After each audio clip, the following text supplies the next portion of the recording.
Hi, welcome to Prime Recap. A ski vacation turns bizarre when a group of students are hunted by zombie soldiers from World War II who have returned from the underworld. Even scarier. Today we will recap the story of the movies. Dead Snow from 2009, Dead Snow 2 from 2016. In the icy mountains of Norway, a group of friends are on a trip to have fun and enjoy some time together during their vacation. On the very first night, one of the girls goes out to use the bathroom and realizes that there was someone moving around in the middle of the forest. She quickly goes back inside and warns her friends, and as they check outside, everything seems calm. However, a bizarre old man appears from behind one of the young men, giving everyone an absurd fright. He was there to warn the group of young travelers. In the Second World War, the people of that region united to attack a group of 300 German soldiers. Many perished, but a squad of a feared colonel and his closest men fled through the mountain, and the population never found them again. The legend then arose that they are returning in the form of hellish zombies seeking revenge. With this bizarre story, the old man finishes his coffee and leaves. The friends don't seem to give much importance to the story and the advice they receive, but Vigard has a nightmare that night with his girlfriend, and gets the strange feeling that something wrong has happened. Later that night, the mysterious man hears a noise outside his tent, and when he goes out to check, he ends up being brutally attacked by a diabolical zombie. The next morning, Vigard skis up the mountain looking for Sarah, his girlfriend who has not yet shown up, and asks his friends to get help if he does not return by the next day. On the way, he finds an open camping tent, half abandoned in the snow. This was the shelter where the mysterious old man who visited them died, and Vigard is horrified to find his body all torn up, with organs sticking out. Meanwhile, in the hut, Erland finds an old box with several pieces of gold, which happened to be the treasure that the German soldiers were looking for in the Second War before being attacked by the population. They start playing with the pieces while Vigard and Sarah are not back, and in the middle of their drunkenness they drop a gold coin in the snow. It is enough to be found by the zombies thirsty for revenge and riches. Chris is using the bathroom and notices an eye watching her. The girl is in despair, but is pulled with all violence to the bottom of the disgusting hole.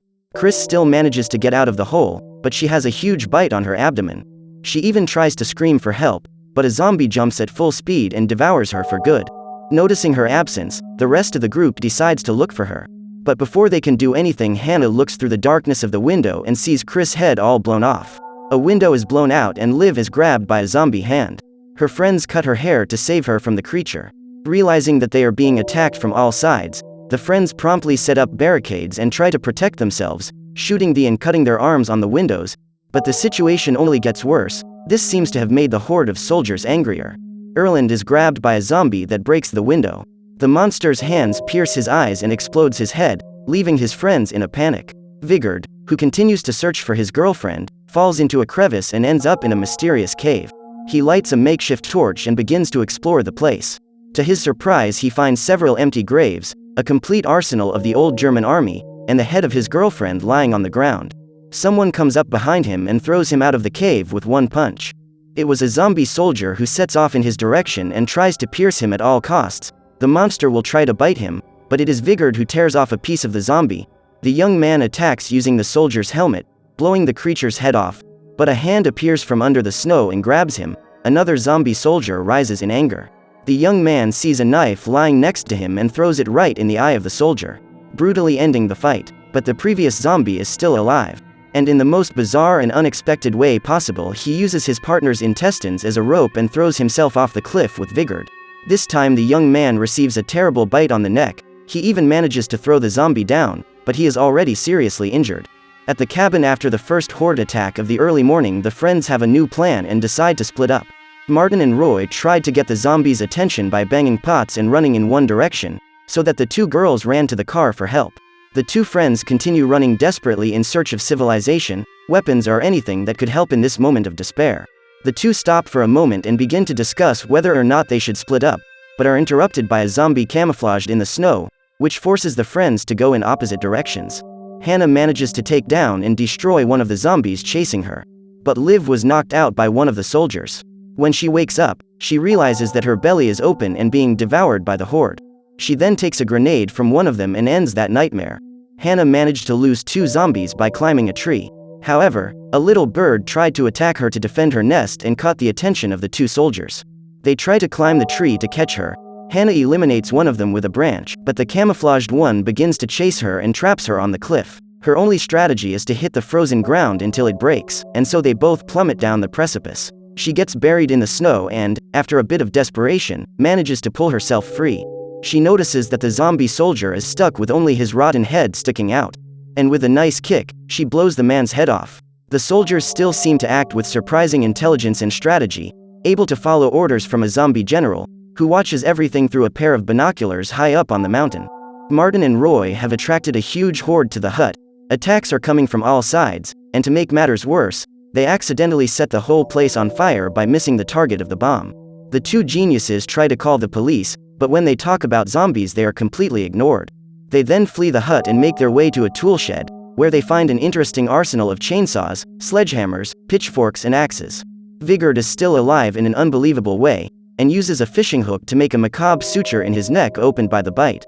Now mounted on his snowmobile and armed with a huge machine gun, Vigard drags the bloody zombie soldier until he smashes him into the tree. It was time for Martin and Roy to go to war. They rush out against a horde of several zombie soldiers, using the chainsaw to slice through the rotting flesh of the monsters, opening their skulls mercilessly with the sledgehammer. They seem to have won that battle, but zombie reinforcements were approaching. To save the pair, Vigard emerges with the snowmobile, and uses the machine gun to destroy the whole new horde. He runs over one of the creatures, but when he stops the bike he is ambushed from behind. When disarming the zombie, he uses the gears of the vehicle to smash the zombie. Just when everything seemed to be going smoothly, Vigard gets stabbed in the back. A squad of zombies appear out of nowhere and deliver several coordinated stabs to the young man. They hold him down while he is still alive, and pull his limbs apart to the sound of his screams of pain. Roy and Martin raise their weapons again and go on the attack. To avenge their friend, more rotten skulls are broken and entrails fly everywhere. But something terrible happens. Martin accidentally eliminates his girlfriend Hannah, who appeared out of nowhere on the battlefield. With the axe stuck in her neck she collapses perished on the floor. Martin is paralyzed by the elimination of his girlfriend. But Roy is trying to warn him. The general is approaching with a new horde of ravenous zombies. The young man stands up at once and starts firing in full fury. But one of the soldiers jumps on him and bites his arm. And even though his friend still manages to break the zombie in half, it was too late, he was contaminated. Martin makes the worst decision of his life. He turns on the chainsaw and cuts off his wounded arm and puts it in the fire to cauterize the place. But it was not his lucky day. The zombie comes out from under his feet and bites him in the lower parts.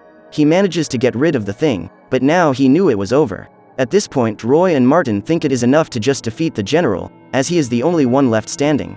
However, the commander gives a terrifying scream, ordering his men to stand up, and with that a real earthquake is caused with the army emerging from the snow. The two friends have no choice but to desperately flee the dozens of zombies. During the escape, Roy is caught by the general who hits him a hammer in the head, leaving the young man totally bewildered. Because of this he ends up tangled in a tree and realizes that somehow a piece of his intestine got stuck in the branches. With the guts hanging like a bizarre collar, Roy already falls lifeless to the ground. The general approaches and takes out of his coat a valuable pocket watch. After all, that is what they are interested in. Martins keeps running desperately, dodging several zombies. He returns to the hut from before, which is now just ashes after the fire. He quickly digs out the jewelry box they found hidden the day before. Martins realizes that the zombies want just that. The general stops with his dozens of soldiers and does not attack the young man, who runs away leaving the box behind. After hours of running until nightfall, Martin was exhausted and managed to get to his car. But when he goes to put on the safety belt, he drops a gold coin and touches it. The general appears next to him and breaks the glass to try to catch him. Several soldiers arrive to attack the young man. Martin struggles and manages to start the car and accelerates at once, throwing the soldiers everywhere. One of them had his intestines stuck to the car being pulled like a kite line. The general is still docked at the door trying to catch him at all costs. But that was until Martin crosses the track with a huge truck, which blows the zombie commander away, leaving only his arm on the car seat.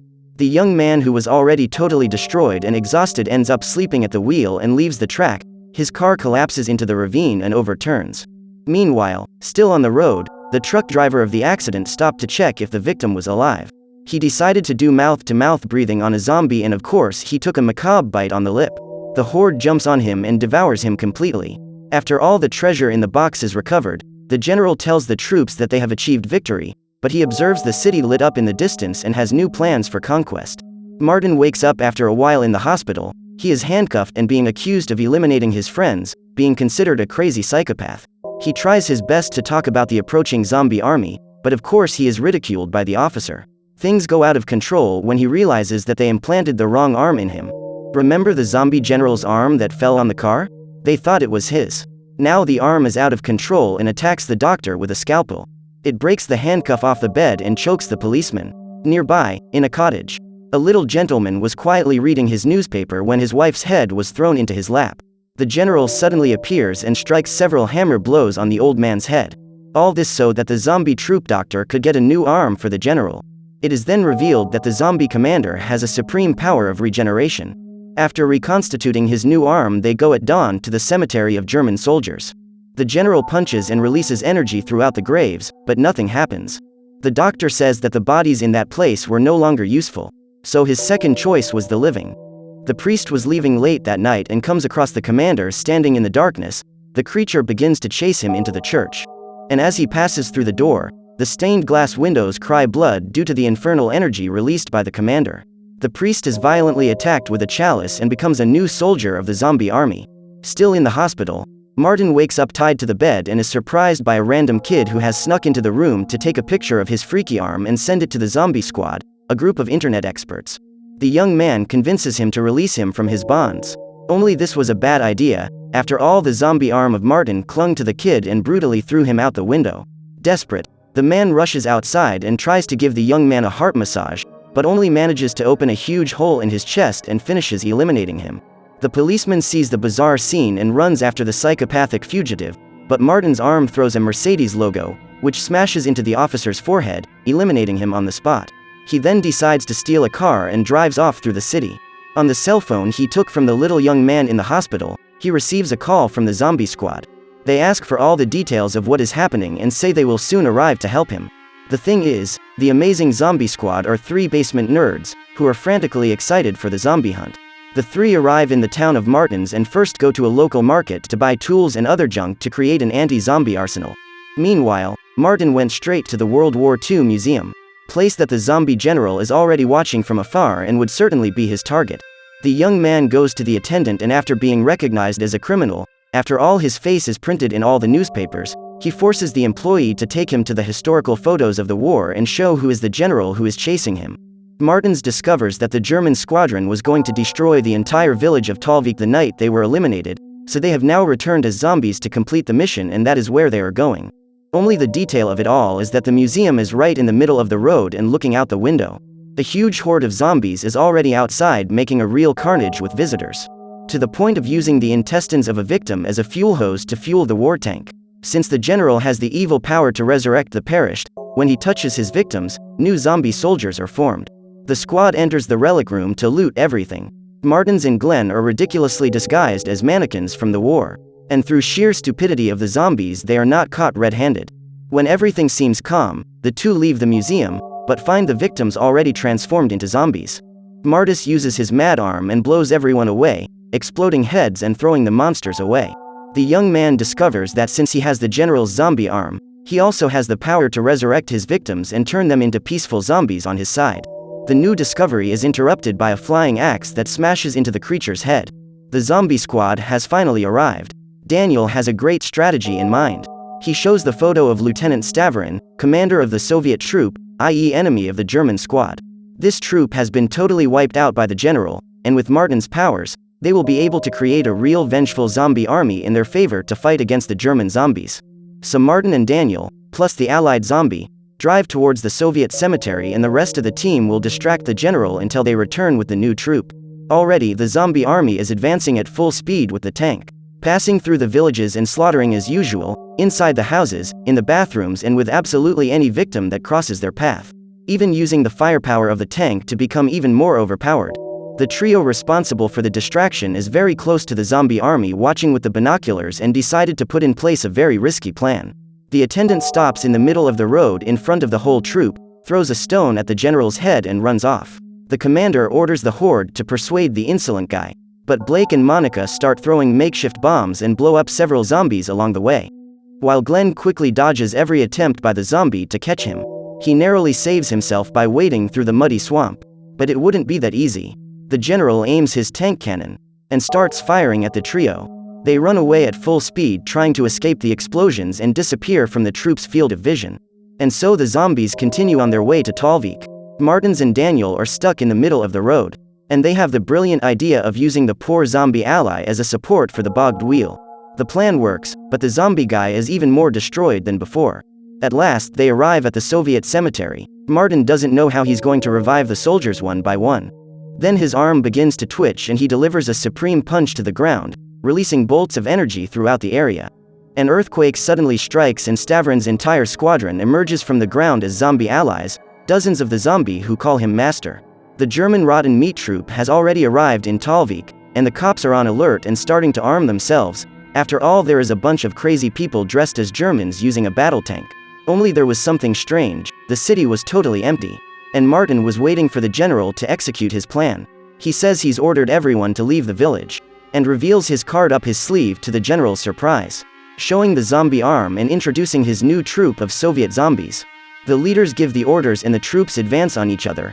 A real brutal battle of zombies begins, and Stavron goes forward eliminating zombie by zombie to reach the German general.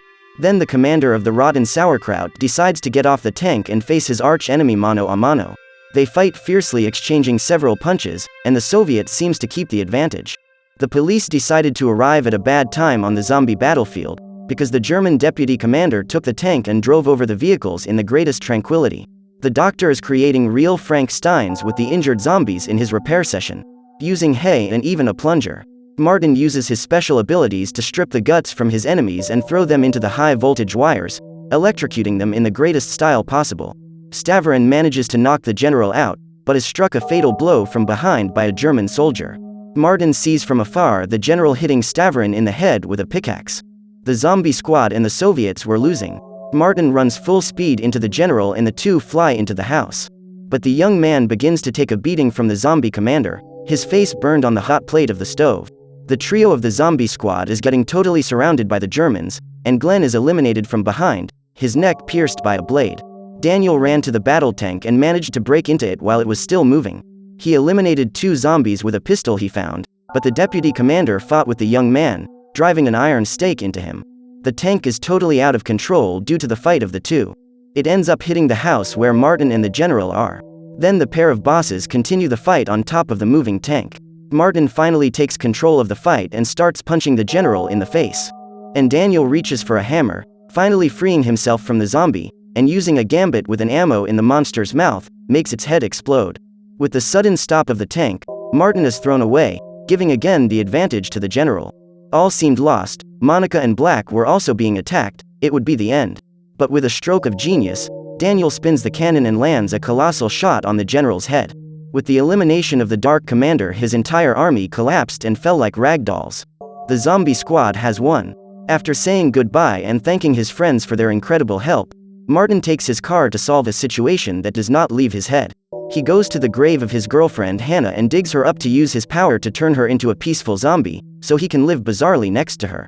We can still see in the post-credits that the Mad Doctor found the general's head and his eyes opened. Will they come back? So what did you think of this movie? Leave it in the comments below. And if you liked the video, please like and subscribe for more movie recaps. See you next time.